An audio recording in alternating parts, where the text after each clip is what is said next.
There are a category of women that are very interested in sex at certain stages of their menstrual cycle and then not at all interested in sex at other stages of the menstrual cycle. The data that I've heard, and maybe a gynecologist could speak more on this because they study those variations a little better, but there is data to suggest that libido does increase prior to ovulation and during ovulation.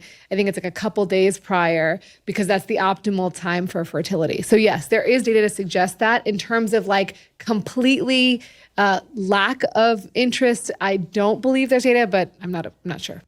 Is there evidence that females who perhaps have not experienced so-called G-spot orgasm or cervical orgasm can learn to do that?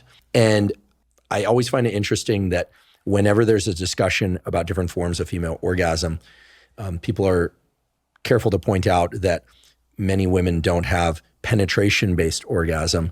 And then they separate out clitoral stimulation as a more common route to orgasm. But of course, there can be clitoral stimulation with penetration. Absolutely. Right? And depending on the physical arrangement, there can be clitoral stimulation purely by way of penetration through pelvic contact, fingers, et cetera.